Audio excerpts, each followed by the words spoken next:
Quando burocratas controlam a aviação, pessoas incompetentes são colocadas em cargos importantes, e as vidas são colocadas em grande risco. Este é o Visão Libertária, sua fonte de informações descentralizadas e distribuídas. Ajude a propagar as ideias de liberdade.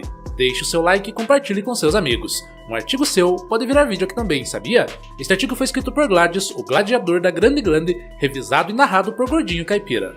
Um Boeing 737-8 MAX da Gol, com 109 pessoas a bordo, quase protagonizou uma tragédia no aeroporto do Galeão quando colidiu com uma picape de manutenção durante a decolagem na noite de 11 de fevereiro de 2025. O relatório final do CENIPA, publicado recentemente, revelou uma sequência assustadora de falhas da torre de controle, que é mantida pelo governo, incluindo desatenção, cultura grupal permissiva e uso de celulares durante operações críticas. O controlador de tráfego aéreo liberou a decolagem sem verificar se a pista estava livre, enquanto o supervisor estava mexendo no celular ao invés de supervisionar as operações. Apenas a habilidade excepcional dos pilotos, que conseguiram desviar do veículo a menos de 200 metros de distância, evitou uma catástrofe que poderia ter matado mais de 100 pessoas. O caso expõe os problemas de gestão estatal da aviação civil brasileira, enquanto companhias aéreas privadas investem pesadamente em segurança porque suas reputações e lucros dependem disso. A infraestrutura aeroportuária controlada pelo governo opera com padrões relaxados que colocam vidas em risco. O relatório do CENIPA fala em clima de informalidade excessiva e comportamentos incompatíveis com a segurança operacional, eufemismos burocráticos para dizer que os funcionários públicos estavam fazendo corpo mole no trabalho enquanto centenas de vidas dependiam de sua atenção.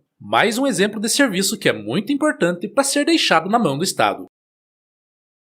A cronologia do incidente é aterrorizante. Às 22 horas e 8 minutos, o Boeing inicia a decolagem. Às 22 horas, 8 minutos e 17 segundos, o veículo de manutenção informa que vai deixar a pista, mas não sai. Às 22 horas, 8 minutos e 32 segundos, acontece a colisão a cerca de 300 km por hora. Os pilotos só conseguiram ver o obstáculo quando estavam a 185 metros de distância, já em alta velocidade. Foi questão de segundos entre a vida e a morte de 109 pessoas. E tudo porque o controlador não fez seu trabalho básico de verificar se a pista estava livre antes de autorizar a decolagem.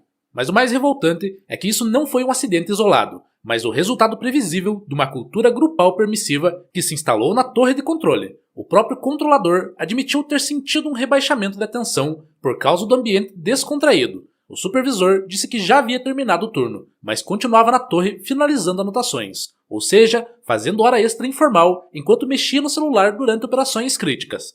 O incidente no Galeão não é apenas sobre um quase acidente que por pouco não ceifou centenas de vidas. É sobre como a gestão estatal de infraestrutura crítica coloca toda a sociedade em risco. A aviação civil é um setor onde não existe margem para erro. Um único deslize pode resultar em centenas de mortes, destruição de equipamentos que custam centenas de milhões de reais e abalo na confiança do sistema de transporte aéreo como um todo. Quando essa responsabilidade fica nas mãos de burocratas que não têm incentivos reais para manter padrões de excelência, o resultado é exatamente o que vimos no Galeão. O relatório menciona que a torre de controle do Galeão tinha pontos cegos causados por vegetação e cadeiras mal posicionadas. E isso é inacreditável. Estamos falando de um dos principais aeroportos do país, que movimenta milhões de passageiros por ano, e a infraestrutura básica de segurança é comprometida por problemas que poderiam ser resolvidos com uma poda de árvores e cadeiras ajustáveis.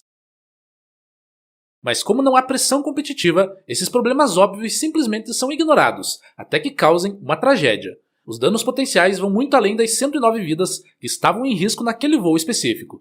Acidentes aéreos destroem a confiança no sistema de aviação civil, afetam o turismo, prejudicam a economia, geram traumas psicológicos em familiares e sobreviventes. Essa verdade pode ser observada com a desconfiança geral que muitos cidadãos possuem atualmente na aviação civil. Se aquele Boeing tivesse explodido na pista, as consequências econômicas e sociais se estenderiam por anos. Companhias aéreas perderiam passageiros, o aeroporto seria fechado para investigações, seguradoras aumentariam prêmios, investidores fugiriam do setor. Mas talvez o dano mais grave seja a normalização da incompetência. Quando incidentes como esse são tratados como falhas de processo, em vez de negligência criminosa, a mensagem que se passa é que tudo bem ser relaxado com a segurança, desde que ninguém morra. Isso cria um ambiente no qual padrões de excelência são vistos como exagero e a mediocridade é aceita como normal. O próprio fato do relatório do CENIPA não ter caráter punitivo é parte do problema. Claro que investigações técnicas devem focar em prevenir futuros acidentes, mas quando não há consequências pessoais para quem coloca vidas em risco por negligência, a prevenção se torna ineficaz.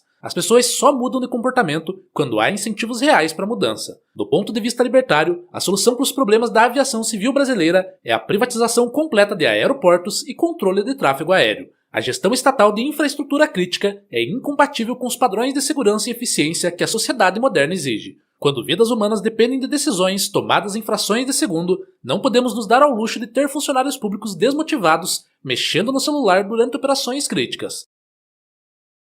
A privatização criaria incentivos reais para manter os altos padrões de segurança. Empresas privadas que operassem aeroportos e torres de controle teriam sua reputação e viabilidade financeira diretamente ligadas à segurança das operações. Um acidente grave destruiria a empresa, então haveria motivação real para investir em treinamento, tecnologia e procedimentos rigorosos. Controladores de tráfego aéreo que trabalhassem para empresas privadas saberiam que seu emprego dependeria de performance impecável e que erros grosseiros como esse não teriam espaço. A concorrência entre aeroportos privados levaria a uma corrida por inovação e excelência. Companhias aéreas escolheriam operar em aeroportos com melhor infraestrutura e histórico de segurança. Passageiros prefeririam voar por aeroportos conhecidos pela eficiência e confiabilidade. Essa pressão competitiva forçaria investimentos constantes em melhorias. Empresas privadas também teriam flexibilidade para implementar soluções inovadoras rapidamente. Se um aeroporto privado identificasse pontos cegos na torre de controle, poderia resolver o problema imediatamente, sem esperar a aprovação de comitês burocráticos ou licitações demoradas.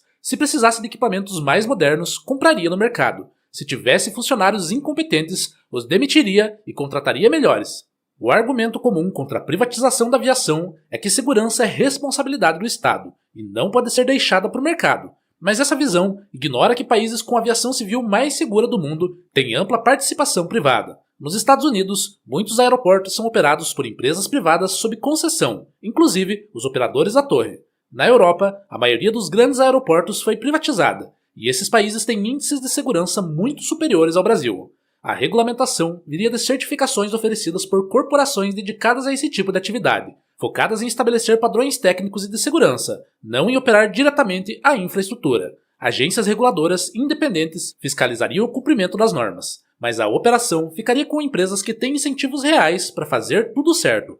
Outro benefício da privatização seria a responsabilização real por falhas. Se um controlador de empresa privada causasse um acidente por negligência, tanto ele quanto a empresa enfrentariam consequências severas como demissão, processos judiciais e indenizações milionárias. Isso criaria uma cultura de responsabilidade que é impossível no setor público, onde o máximo que acontece são medidas administrativas e treinamentos de reciclagem. A privatização também eliminaria o problema da falta de investimentos. Aeroportos estatais dependem de orçamentos públicos limitados e prioridades políticas. Aeroportos privados investem seus próprios recursos para maximizar a eficiência e atrair clientes. O resultado seria a infraestrutura mais moderna, tecnologia de ponta e padrões operacionais superiores. O caso do Galeão mostra que não podemos mais aceitar que a segurança da aviação civil dependa da boa vontade de funcionários públicos desmotivados. Quando 109 vidas são salvas apenas pela sorte e habilidade de pilotos, é hora de reconhecer que o sistema atual falhou. A solução libertária de privatização, concorrência e responsabilização real é a única forma de garantir que tragédias como essa não se repitam. Obrigado pela audiência. Este é um canal colaborativo. Participe você também. Cadastre-se agora mesmo em nosso site visãolibertaria.com e envie os seus artigos por lá. Os colaboradores recebem recompensas em Bitcoin. Inscreva-se no canal e clique no botão da campainha para ser avisado de novos vídeos. Até a próxima!